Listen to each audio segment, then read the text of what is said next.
Analisa Falas. Analisa Falas. Mitra bisnis Analisa Falas kami hadirkan, dan pagi ini kami sudah berhasil terhubung dengan Muhammad Lutfi, Branch Manager PT Kotak Perkasa Future Surabaya.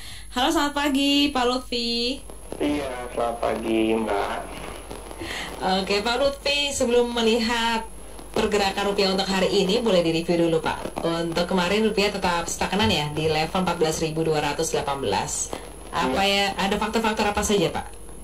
Iya, jadi sebenarnya bukan hanya dari kemarin ya, tapi dari awal pembukaan di minggu ini rupiah bergerak cukup stagnan ya di area level sekitar 14.217 rupiah per dolar Amerika Serikat ya, di mana ada beberapa sentimen yang diperhatikan oleh pelaku pasar, terutama mengenai data-data dari keekonomian Amerika Serikat itu sendiri, seperti rilis data inflasi, terus habis itu kebijakan moneter The Fed tentang tapering, ya kan, dan juga beberapa rilis-rilis data ekonomi berkaitan dengan produksi juga konsumsi dari kegiatan ekonomi di Amerika Serikat itu sendiri. Hal-hal itu yang sedang dicermati oleh para pelaku pasar di pekan ini. Lalu kalau untuk hari ini rupiah kita seperti apa Pak pergerakannya? Nah, iya, jadi untuk nilai tukar rupiah sendiri di hari ini diproyeksikan masih bergerak cukup stagnan di area 14.185 sampai 14.250 per dolar Amerika Serikat. Pelaku pasar mencermati rilis data inflasi Amerika Serikat yang berdasarkan konsensus inflasi bulanan AS itu diperkirakan 0,3% month on month atau setara dengan inflasi tahunan sebesar 5,3% secara year on year.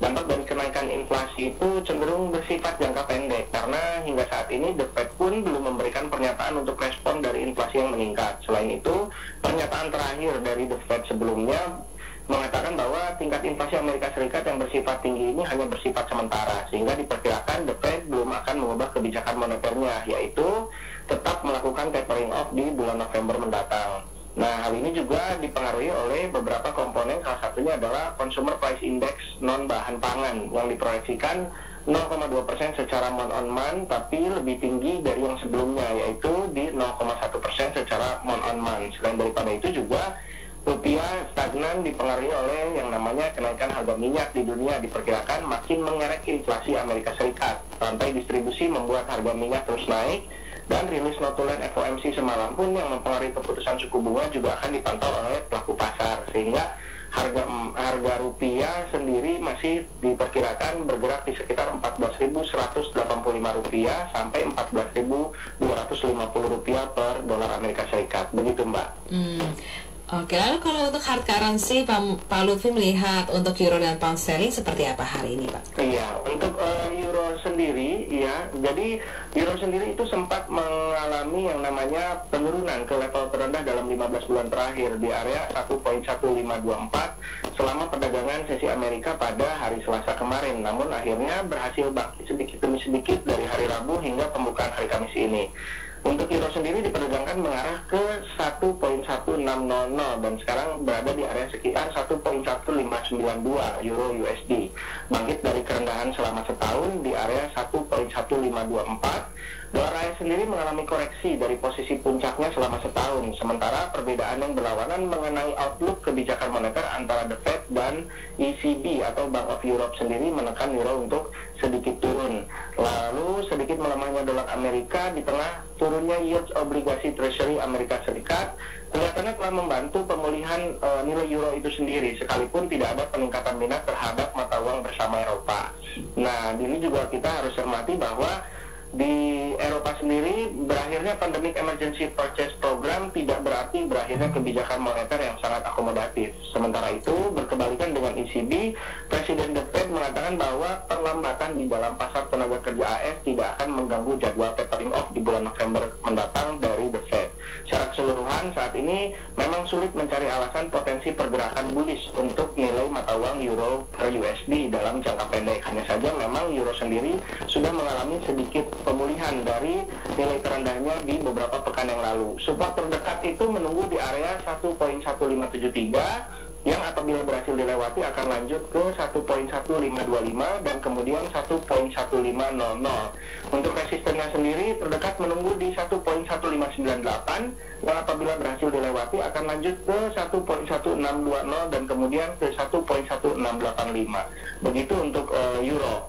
Nah, selanjutnya untuk Great Britain pound sterling sendiri ini diperdagangkan naik menembus 1.3650 di sekitar 1.3661 meskipun GDP bulan Agustus Inggris meleset dari yang diperkirakan dengan angka 0,4%. Melemahnya dolar AS secara luas di seluruh dunia membuat pasangan mata uang ini tetap bisa bertahan di atas.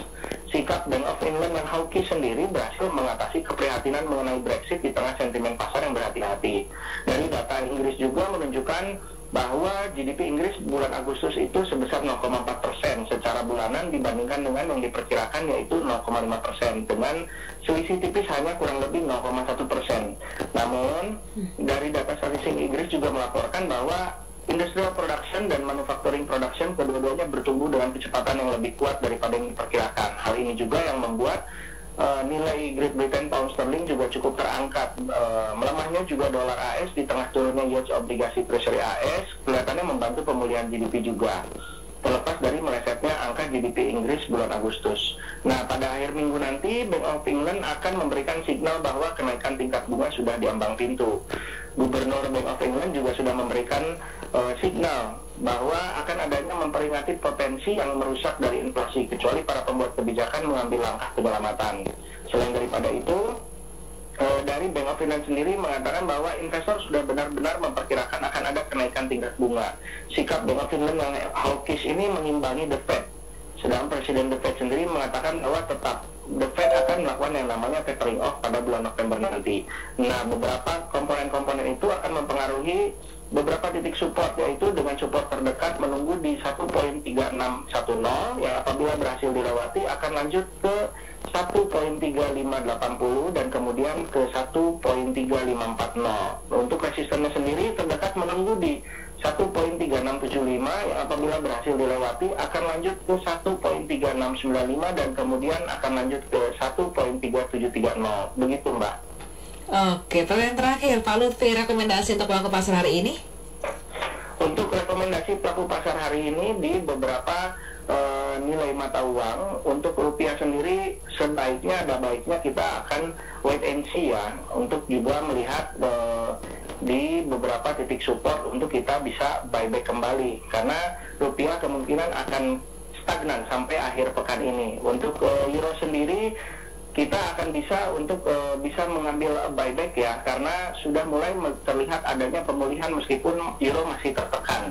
Nah, untuk Great Britain pound sterling sendiri, para pelaku pasar sudah bisa melakukan yang namanya posisi buy ya, karena kita melihat bahwa dengan beberapa concern ekonomi dari Inggris sendiri secara internal itu sudah mampu memulihkan nilai dari mata uang pound sterling sendiri. Selain daripada itu, Amerika sendiri masih gonjang-ganjing mengenai yang namanya tapering off di bulan November dan juga kekhawatiran mengenai inflasi yang semakin tinggi. Begitu, Mbak.